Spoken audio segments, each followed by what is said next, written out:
was resurrected in our soul, ukagira imbaraga zo kubwira umuntu ngongera wihangana you have the usenge. strength to tell someone, be patient and pray again. Hallelujah. Hallelujah. Nta bundi buryo bwo gukiza ubugingo, nta bundi buryo bwo gutembesha ubuzima mu miryango yacu no kwe wakwemera gutanga ubugingo bwawe. There is no other way of saving a life is not by giving your life.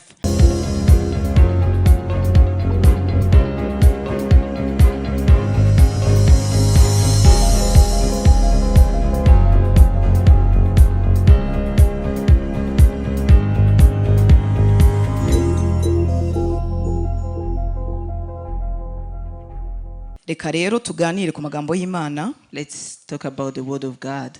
Turi mu gihe cya crisis, umwami ari ku marembo arimo araza. We are in the crisis time because the king is coming. Turi mu gihe cya nyuma. We are in the last days. Yari mu gihe cya nyuma rero nta gutegereza ko abantu baba qualified, nta gutegereza ko abantu buzuza ibisabwa kuko haba hari emergency. For people to be fully qualified because there are emergency. Umuntu wese utindana n'umwami gatoya. Any person who can spend some time with the Lord. Umuntu wese wabwira Imana ngo Mana ndabyemeye. Any person who can say yes, Lord. Umuntu wese wabwira Imana ngo Mana ndi hano. Any person who can say, Lord, I'm here. Imana ibigize umugisha wo kumutuma kubarimbuka. God is happy to send you to others. Hallelujah. Hallelujah. Abatabizi rero, those who don't know it, cyangwa ababyirengagiza cyangwa batabiha agaciro, or those who despise it, or batinda don't mu mpaka zitari ngombwa. They may stay in several arguments. Umugore ntiyemerewe kuvuga. A woman is not allowed to talk. Yatashyizeho igitambaro ntakwiriye kuvuga. If you don't put yatambaye atya ntakwiriye, yatameze atya. If you're not dressed like this, if you're not like this or like that. Ahantu dukorera twegeranye n'ikivu. Where we work, we are close to the lake. Ariko umuntu arimwe arohama. But when someone is drowning, ntago yavuga ngo umuntu uza kundohorera umwana agomba kuba yambaye ipantaro cyangwa ijipo. You cannot say that the one who's going to save my child can get my child. Data akeneye abahungu n'abakobwa. Hallelujah. Yakorana nabo kugira ngo hagire abantu baruhuka. Sons and daughters to save people. Hallelujah. Hallelujah. Kandi abarimo barohama ni benshi. And those who are drowning are many. Imana ishimwe ko muri ibi byumweru bibiri turimo tugaruka, Apostle yatwohereje gusubira mu miryango. Praise God because in these 2 weeks Jesus have sent us in our families. Intumwa cyangwa umukozi w'Imana byatwereje gusubira mu miryango. Our apostle said us atangira ku cyumweru ngo ngiye kubasubiza mu miryango y'iwanyu. As he was starting that he's going to send you to your family. Akenshi iyo miryango tuba tuyihunga. Most of the time we are fleeing from those families. Tuba tuyihunga. We avoid them. Kuko twababariyeyo.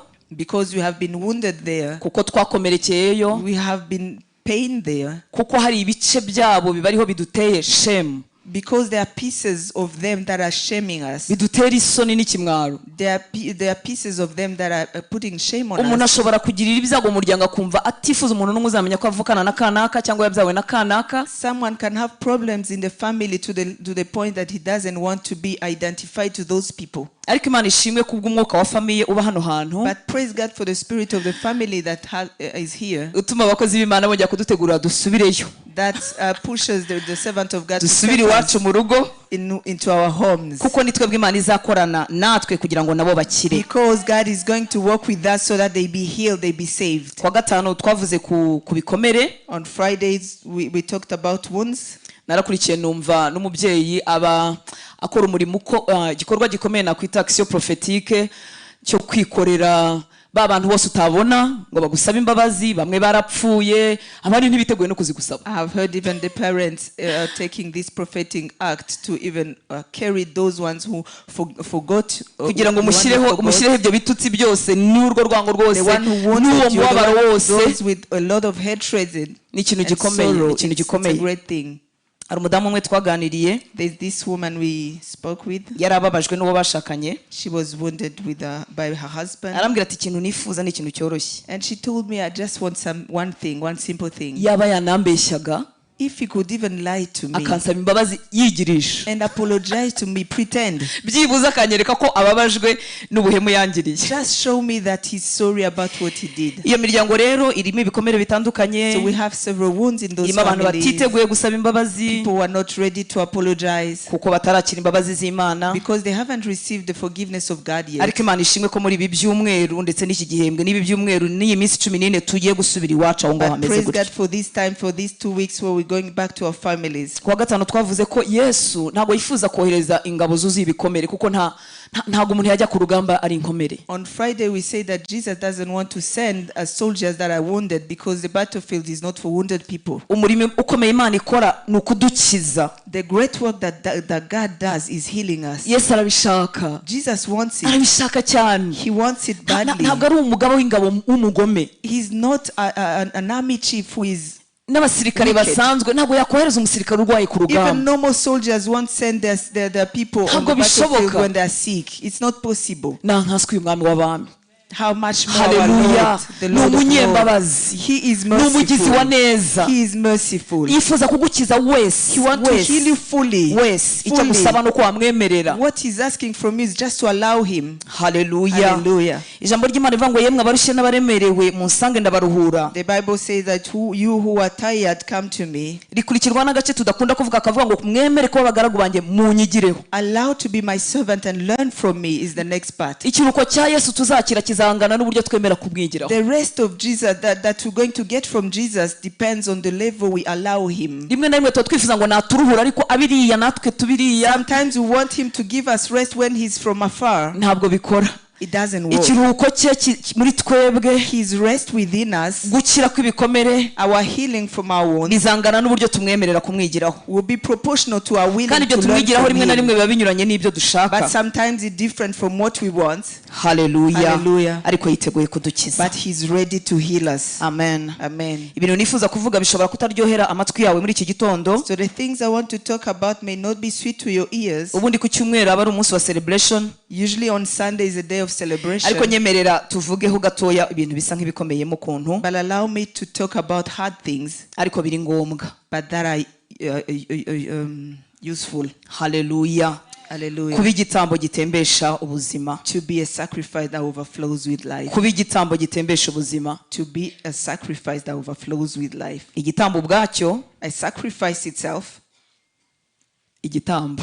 A sacrifice is a sacrifice. Ntabwo ari umuntu uhagaze wemye uhagaze kubye nuko abishaka. It's not someone standing straight the way he wants. Hallelujah. Hallelujah. Ni umuntu wemera kumera nk'arambaraye. It's someone who accepts to be like dead. Ni umuntu wemera gupfa. It's someone who accepts to die. Kandi ibintu byo gupfa nta muntu ubikunda. And the things of dying, no one likes them. Nari uyu munsi imyaka maze mu gakiza. Even today, after all these years in salvation, hari ibintu mashaka kuvuga gusubiza umuntu. There are things that I want to reply. Kugira ngo mwereke ko mfite ubwenge ntabaye To umuswa. show that person that I still have a mind. Ariko ngasanga sibyo kuvuga. But really you realize that it's not something that you say. The Spirit of God will tell me that's not the way. Kuba igitambo rero ntago byoroshye. So being a sacrifice is not an easy thing. Wansomera gatoya hariya. Muri definition zimwe nabonye z'igitambo. In the definitions that I got in English. Kamwe nakunze kariya.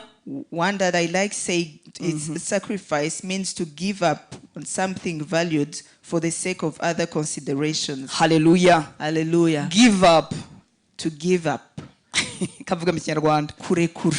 Kwigomwa. Kandi something ikintu gifite agaciro. Ikintu kiri précieux. Ikintu gifite agaciro. Gutanga ikintu cy'agaciro. Giving some precious thing. Ukagitanga kubw'impamvu. And you give it for some reasons. Of other considerations. Just for the sake of other consideration. Nta gitambo gusa cyabaho kidafite icyo kigiye gucungura. There's no sacrifice that is not going to redeem something. Hallelujah. Amen. Nous abandonna quelque chose de précieux. Is to abandon something precious. Kubwi ibindi bintu ushaka kuganya cyangwa kubwi ibindi bintu bigomba kuboneka. For the sake of other consideration or other things that needs to come. Twebwe abakijijwe. Us who are saved. Turi muri business na data. We are in the business with our Father. Yo gukiza abantu. Of redeeming people. Twebwe abakijijwe. Us the born again. Twebwe abari muri Kristo Yesu. Born again people who are in Jesus Christ. Turi muri business na data, turi mu murimo hamwe na data. We are partners with our heavenly Father. Wo gukiza abantu. In the business of giving life. Hallelujah. Of redeeming people. Waba uririmba, waba utanga amafaranga kandi munayatange menshi, sempene zawe nziza. Hallelujah. Twaba turimo gukora ibyo byose. Be we doing anything that you do. Hallelujah. Turi mu murimo, turi muri business na data.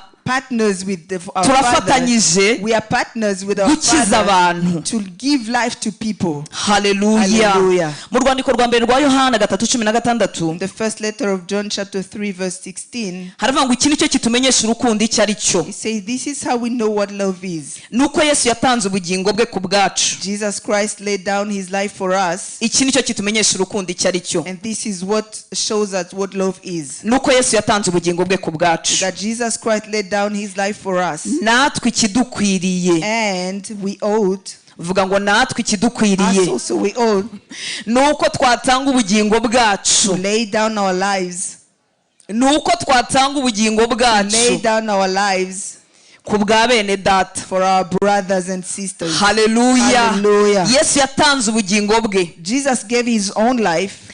laid down his life nuko uburambika bukamera nk'igikoropesho He laid it down. haleluya Hallelujah. yatanze ubugingo bwe ku bwacu He laid down his life for us. natwe ikidukwiriye And for us, ntabwo ari we ukuririmba gusa owe not only to nta sing, nubwo ari ukubwiriza not gusa only to preach, nta nubwo ari ugusenga amasengesho Not only menshi to gusa pray several ni prayers, ugukoresha ibyo byose but to use all ariko of kugira ngo natwe those dutange so ubugingo that we bwacu may also give our lives. haleluya Hallelujah. ku bwa bene data For our brothers and ni wowe sisters, Imana izakorana nawe you are the partner of God, haleluya Hallelujah. kugira ngo hagire abandi bantu bakira so that there be some who are redeemed. ntabwo biryoha guhinduka nk'itapu umuntu akagukandagiraho uko yishakiye It's not sweet when they are stepping on you, ariko gutanga Like ubugingo mad, byenda kumera but- nk'ibyo ngibyo but giving life resemble that. rimwe na rimwe utakaza ibintu byawe biri precieux Sometimes you lose your precious things. mu bintu dufite by'igiciro harimo dignity yacu Among the things we have precious, there is our dignity, dignité ikinyarwanda harya ubwo ne cyubahiro ishema ryanjye our dignity. ishema ryacu ko rikomeye Our dignity is a valuable thing. mu bintu by'agaciro dutakaza iyo twakijijwe Among the precious things bituma that umuntu you yakwita lose when umuswa you are n'igipfapfa saved, someone can call you ni a mad ugutakaza dignity or yawe foolish. When you lose your utakaza dignity, ishema ryawe you lose your dignity, you ugatakaza lose your icyubahiro honor. cyawe hanyuma Imana ikemera ikabikoresha kugira ngo hagire ubugingo bw'abandi bantu And bakira God uses them so that other people are saved haleluya or redeemed. nasanze rero byoroshye ko umuntu yabwiriza So umuntu I yaririmba realize that you can preach, umuntu you yaba can umwinginzi sing, ariko you can be atemera an intercessor. gutanga ubugingo bwe But if you don't allow to give your life. haleluya Hallelujah. muri business rero yo gukiza ubugingo So in that business of giving life, cyangwa reka mvuga ngo muri buri domaine haba ururimi rwaho haba or let me imivugire yaho say that in every domain there is its own spoken haba tongue, n'imikorere yaho its own language and way muri of business rero yo working. gukiza ubugingo So in that business, ntabwo hatangwa amafaranga you don't give money. hatangwa incungu of the same nature You give a ransom of the same nature. haleluya Hallelujah. mu gukiza ikintu In redeeming something, hatanga incungu y'ikimeze nka cya you kindi need to give a ransom that is equal. haleluya Hallelujah. yesu yambaye akamero k'abantu Jesus took our nature. afata kamere yacu He took our human kugira ngo nature abashe kudukiza so that he might redeem us. ni wowe Imana ifite iwanyu You are the one God have in your home, your ni wowe family. ncungu iriyo You are the ransom that is ni wowe present ukamenya there. gutakaza You iby'agaciro are the one who can accept to lose kugira the ngo hagire precious ubugingo things bw'abandi bantu so bukira that some lives are saved. haleluya Hallelujah. izo mvugo ntizigezweho ntizinaryoshye This language is not on fashion. It's not even twifuza a ko sweet yesu one. yarangije byose We like to say that Jesus finished all. kandi niko ko yarabirangije And pe this is the truth. He's ntabwo wenda gupfa ngo done. umene amaraso You cannot die and pour your blood. shed ntabwo your wenda gupfa blood. ngo umene amaraso You're not going to shed your blood, ariko uzapfa tu but you're going to die. haleluya Hallelujah. uzapfa umugabo w'umupagani akizwe You are going to die on upfa self so umugore that w'umupagani a akizwe pagan be saved, the man pagan be saved, and a child be upfe saved. utakaza ijambo mu rugo rwawe kugira ngo You are abana going to b'ibirara die and bakizwe lose the word in your own house so that Kuko your nudapfa children be uzabirukana. redeemed. Because if you don't die, you are going to chase them out of your home. uzabaca You are going to excommunicate them. azabyara ikinyendaro umuce She's going to get an illegitimate child and you chase them out. anywa urumogi umusibe He's going to take drugs and you're going to push him away. ariko nupfa But if you die, uzamukururana n'urumogi rwe you will be able to love him with his drugs. umukururane no kudakizwa You're going kwe to pull him to you with umutima his wawe answer. umukomeze kugeza igihe Same heart. azakirizwa And you're going to strengthen his heart until he gets saved. haleluya Hallelujah. kuko yesu yazanywe n'abarwayi Because Jesus came for the sick one. azagutiza ku mutima we He's going to lend you of his azaguha heart. kubimwuzuye He's going to give you of what he's full ugira of. imbaraga zo kuba igitambo gitembesha And ubuzima you're going to have the strength to be a imana sacrifice ishimwe that ko atari abantu overcomes bahagaze batembesha Thank ubuzima God because they are not standing people Ni who igitambo cyemeye gupfa, but it's a sacrifice to accept kugira ngo to die. ibyuzuye muri Kristo bibe downloaded muri icyo So that gitambo. what is full in Christ be downloaded in that Hallelujah. sacrifice. Hallelujah. Hanyuma gitanga ubuzima. So that you give life. Bibihira amarangamutima It we. is hard for the emotion. Birabiha. It is so hard. Uzi kukubuza and kuvuga kandi bitter. wari ufite icyo kuvuga. Do you know when they stop you from talking when you have something to Uzi say? ibintu bikubuza kugenda kandi wari ufite visa yo muri Canada. You know something that stops you from going when you have your own visa to go to Canada? Uzi ibintu bigusaba guca bugufi kandi ufite amafaranga yo kwitunga no kwibeshaho Do di. you imagine someone who stops you from eating when you have your money to consume? Reka doyese icyubahiro. Let's give Hallelujah. glory to Jesus. Iki Hallelujah. tumenyesha urukundo icyo ari cyo. What shows us what love is Nuko Yesu yatanze ubugingo bwe ku bwacu. that Jesus gave his life for us. Uko tumenya urukundo rwe, And how we know about his love, uko rwuzura mu buzima bwacu, the more it fills our lives, nicyo gipimo natwe tuzashobora gutanga ubugingo bwacu ku that's how we bw'abandi. can weigh how we give our lives to Iyo umenye others. how much you have been loved. Iyo umenye uburyo wakunzwe. Numvise dada avuga ko azi kuva mu kwa 10 ururimi officiel ari Icyongereza. The official language is Yarabahendahenze mu Kinyarwanda, mami yarakize mana yanjye. Mommy tried. Hallelujah. Hallelujah. Iyo umenye how much you have been loved. Iyo Nanjye umenye mbigerageze. uburyo wakunzwe. Hallelujah. Wakunzweho. Nibwo bikorohera bigenda bigushobokera buke buke. That's why it gets easy slow by Nawe slow gutanga ubugingo bwawe ku bw'abandi. for you to give your life to others as well. Hallelujah. Hallelujah. Iyo Imana ivuze ngo nabuze umuntu n'umwe wahagarara mu cyuho ngo njyewe Imana nkize, When God said that he found no man to stand in the gap that he may save, si uko amamiliyari atuye ku isi aba adahari, it's not because there are no millions of si people uko on insengero earth, ziba billions. zituzuye. It's not because churches are not full. Imana ibaho umugisha kuba mungana gutya mu munsi wa siporo. May God bless you because you are all of these people the day Iriya when siporo nayo they tujye tuyisengera igendane no gusenga. we pray that they also conform to the Hallelujah. time. Hallelujah. Iyo Imana ivuga ngo nabuze umuntu wahagarara mu cyuho kugira ngo njyewe Imana nkize, When God said that he found no man to stand in the gap so that I, si uko God, may heal, tutuzuye turuzuye turi it's not benshi. that there are no billions of people in the world.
Strength to tell someone be patient and pray again. Hallelujah. Hallelujah. Nta bundi buryo bwo gukiza ubugingo, nta bundi buryo bwo gutembesha ubuzima mu miryango yacu nuko wakwemera gutanga ubugingo There bwawe. is no other way of saving a life is not by giving your life. Hallelujah. yourself. Hallelujah. Ibintu by'igiciro dufite bifite eternite muri byo The valuable things that have eternity of them that we have in us ni abantu, are people. ni abana bacu, It's our children. ni abagore n'abagabo bacu, It's our husband and ni wives. abavandimwe bacu, It's our siblings ni and our ababyeyi relatives. bacu.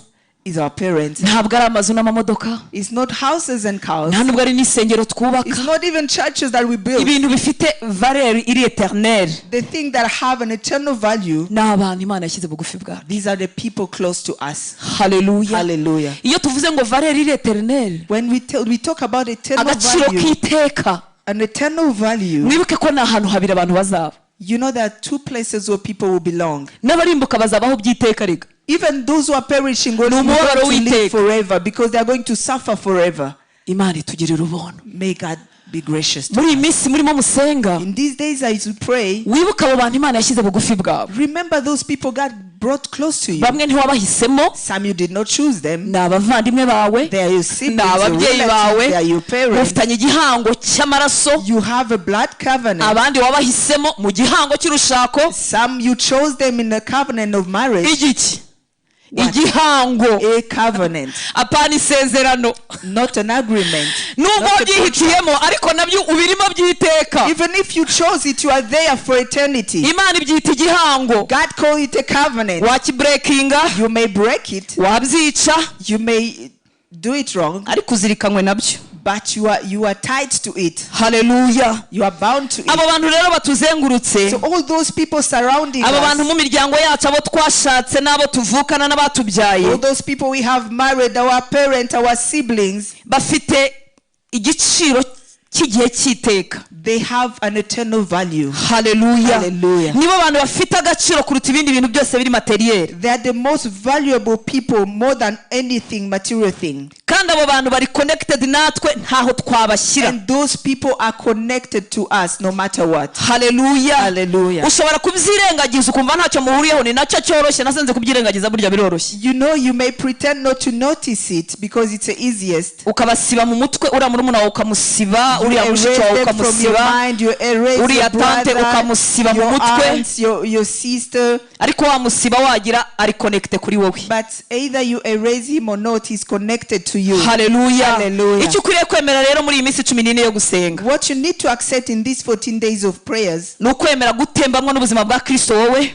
To accept that the life of Christ flows in you. Ukemera ukabutembesha muri abo bose muri connected. And you overflows it to all those people. Hallelujah. Hallelujah. Hallelujah. Hallelujah. Narimvuze ngo kubyirengagiza nicyo cyoroshye. You know, ignoring it is the easiest way. Ariko uzaba basigiye nde? But who are you going to leave them to? Nkuko turaba agent b'Imana mu miryango yacu. Because we are also agents of God in our families. Niko harimo n'aba agent b'ubundi bwami bw'umwijima. The same way they are agent of the kingdom of darkness. Ukubyirengagiza, the more you ignore it, niko basigira abo agent bandi. The more you leave them to those other agents. Bakazabaheza muri ibyo byose. And they are going to keep them in all of those things that you don't like. Ukabigira ibizawe. But the more you own it, ukabwira Yesu ngo Yesu birakomeye ndabizi. And you tell Jesus is so hard, you know. Ariko mpagaze mu cyuho cy'abandi. But I'm standing in the gap. Niteguye kuba igitambo. I am ready to be a sacrifice. Niteguye kwishyura ikiguzi igisabe cyari cyo cyose. Any price. Niteguye gusenga mpagaze. Niteguye kurambarara. Niteguye kwiba ibyo kurya. Niteguye gutakaza. I'm ready to let go of bumwe mu burenganzira bwanjye. I am ready to lose some of my rights. Kugira ngo ukorane nanjye. So that you walk with me. Ubuzima bwawe butembe iwacu. So that your life flows in my family. Hallelujah. Hallelujah. Hallelujah. Wibyirengagiza. Don't ignore it. Gukomera muri ubu bwami. Being strengthened in this kingdom. Gukura mu mwuka. Growing up in a spirit. Nugukomeza abandi. It's really strengthening others. Nagaru kugira impano nyinshi. It's not having several gifts. Zawe bwite. Your own gifts. Gukomera muri ubu bwami. Being strong in this kingdom. Nugukomeza abandi. Is strengthening others. Nta handi wabihungira. You can't do otherwise. Reka dukoreshe iki cyanditswe cyo mu Baheburayo 12. Let's read in Hebrews chapter 12. Hallelujah. Hallelujah. Rimwe kugeza kuri 2. 1 and 2. Imbaraga zose Imana izagusukamo. All the strength that God is going to pour on you. Umumaro wazo. Their use. Umumaro wazo. Their use. Nugukomeza abandi. Is so that you strengthen others. Yesu yabwiye Petero ngo umwanzi yagusabye ngo kugosore. Jesus told Peter that the enemy claimed you. Ariko nagusengeye. But I prayed for you. Kugira ngo ukomere. So that you be strengthened. Ube intumwa y'igitangaza. That you be a great apostle. Ube umuvuga butumwa wahatari. You be a great preacher. Niko yamubwiye. Is it what Jesus said? Petero hinduka urutare. That you become a rock. Ubake itorero. That they build a church on you. Yaramubwiye ngo yamusengeye kugira ngo namara gukomera. He said that I prayed for you so that you be strengthened, akomeza abandi. so that you may strengthen others. Hallelujah. Hallelujah. Burya Yesu yakwigishije gusenga, You know, Jesus taught you how to pray, agushyira muri uyu muryango mu nzu y'Imana, and he brought you in this family in the house of God. wakira bya bindi byose wakirira You hano, received everything that you received here. mu mutima wawe harakira.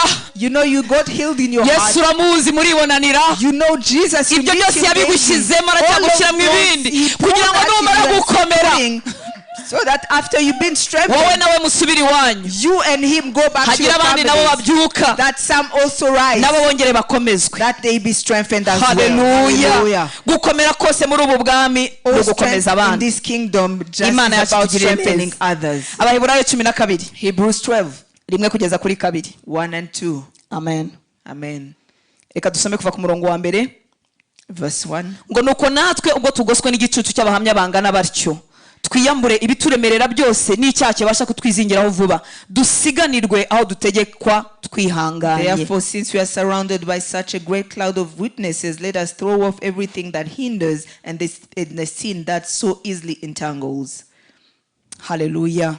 Hallelujah. Dusiganirwe aho dutegekwa And let us twihanganye. run with perseverance the race marked out for us. Muribuka igicu cy'abahamya kituruka mu gice kibanza cya 11. You remember the cloud of Intwari zo witnesses. kwizera, abakebeshejwe inkerero ntibihakane Yesu, abajugunywe mu myobo y'intare, did not. n'intwari zo kwizera zo mu gihe cyacu. These are our heroes of faith in our time. Hamwe n'intwari zo kwizera zo mu gihe cyacu. With the heroes of faith in our time. Hallelujah. Hallelujah. Hamwe n'intwari zo kwizera zo mu gihe cyacu. With the heroes of faith in our Kuki ndimo time. kuvuga ibi ngibi? Why am I talking about Nuko ubu this? bwami bugezwa n'uruhererekane. It's because this kingdom is about succession. Umuntu wese wize ijambo ry'Imana, Every person who learns the word of God, umuntu wese waryoheweho gatoya n'agakiza, everybody who tasted hari umuntu the salvation, wamwigishije. someone told him. Hallelujah. Hallelujah. Hari intwari zo kwizera zo mu gihe cyacu. There are heroes of faith in our time. Hari abantu bihanganiye mu gikristo. There are people who have been patient in Christianity. Hallelujah. Hallelujah. Hari abantu amafaranga n'ibindi byiza byaciye imbere barabyihorera There are kubera izina people bitirirwa who ya money and Kristo. other things passed in front and they let it go because of Hallelujah. the name of Jesus Hari Christ. abakobwa bakijijwe neza. They are saved girls. Hari abagabo bahagaze neza mu mwami. There are men who are standing well in Izo ni intwari salvation. zo kwizera zo mu gihe cyacu. These are the heroes of faith in our time. Aba ni abahamya batuma ubukristo bugira meaning, These are witnesses that give a meaning to batuma Christianity. tugishobora kuvugana n'uyu munsi. This is the one. These are the people who allow us to speak up Isi today. yahaguruka avuga ati ni ibintu by'abesikoro n'abatekamutwe, When the world rise to say these are people for unserious people, ariko hari abantu batwegereye but there are people who are bazi ko close to tudateka us. umutwe. They know. Reka duhe Yesu icyubahiro. Haleluya. Let's give glory Babonye to ubuzima Jesus. bwacu They buhinduka. have seen our lives changing. Amen. Amen. Aba bose ni abahamya bo muri iyi siyekire yacu. These are witnesses of our time. Haleluya. Hallelujah. Haleluya.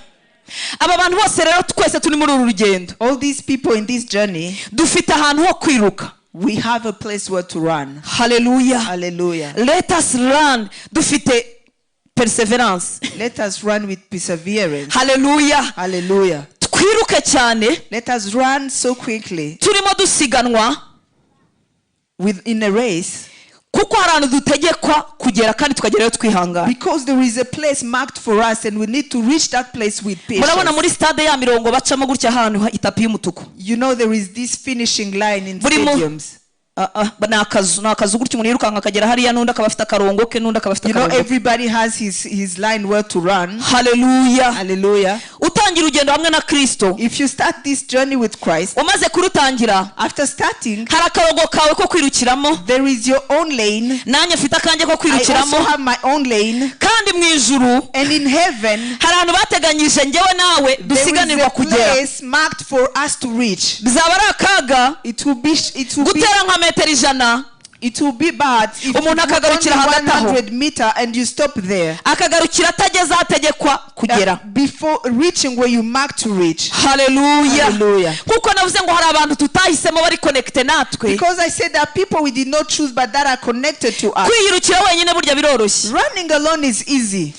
Iyo ushatse uraruhuka, You may rest, ukanywa amazi ukongera ukiruka, you may drink your water and run ariko again. iyo wirukanga ufite n'abandi bantu bari connecte kuri wowe, But if you are running in the race with other people connected to you, nta burenganzira bwo gufata ikiruhuko, you don't have the right to rest. nta burenganzira bwo kurekeraho gusenga, You don't have the right to stop praying. nta burenganzira bwo kurekera intambara y'umwuka. You have no right to stop the battlefield. Kuko nuhagarara Because when you stop, timu yose izatsindwa. all the team is going to lose. Twenda kumera nka wa mukino wo guhererekanya gati. You know, we are like in this game of passing each other this baton. Igihe Yesu yemeye kukizwa muri urya mwaka, When Jesus accepted that you be saved that year, yaravuze ngo Hortense niyiga ijambo ry'Imana neza. he said that if Hortense learns Hortense the word of niyihangana. God, if Hortense is patient, Hortense niyasenga, if Hortense prays, namenye intambara y'umwuka, if she get to know about the natifumbura battlefield, ngo akire urugendo the hagati. spiritual battlefield, if Mu she mwaka wa doesn't gatanu kari hagati get kazaba weary, kageze kuri kanaka. in few days, Nuriya azaba will akijijwe. reach someone else. Haleluya. Be saved. Mureke twirukanke. Let us run.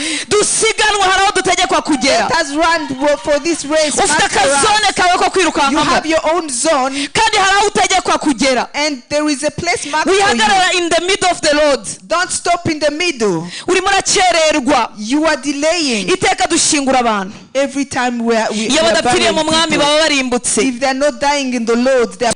Reka nsoze nkwibutsa ko Let me finish reminding you sacrifice, that a sacrifice, igitambo, a sacrifice ni ukugivinga up, is to give up, ni ugutanga, is giving, ni ukurekura. is letting go. Rimwe na rimwe ibintu byari bifite agaciro kuri twe. Sometimes something that were valuable to you, Nta gitambo gitambirwa ubusa, there is no sacrifice that is given in vain. gitangwa kugira ngo agire ibindi bintu bicungurwe. It's given so that some other things be redeemed. Wemere isi kwita umuswa, Accept that the world call you foolish. wemere isi kwita uko ikwitaho, Accept that the world call you names. ikubwira ngo ariko se ntubona n'ibibi bakugiriye, And remind you, don't you even see the bad things that they did to you? ikubwira ngo ariko se nta n'ubwenge ugira, Let them tell you that, are you not even intelligent? ariko se ntubona abandi uko babigenza, Can't you even think? Can't you even see how others are doing? ese ntabwo ubona ko hari za divorce z'ubusirimu. Don't you see that they are civilized divorce? Umuntu yigira muri Canada nk'ugiye kwiga, You go in Canada as if you go for studies, ariko se wa mukobwa we nta bwenge ugira, but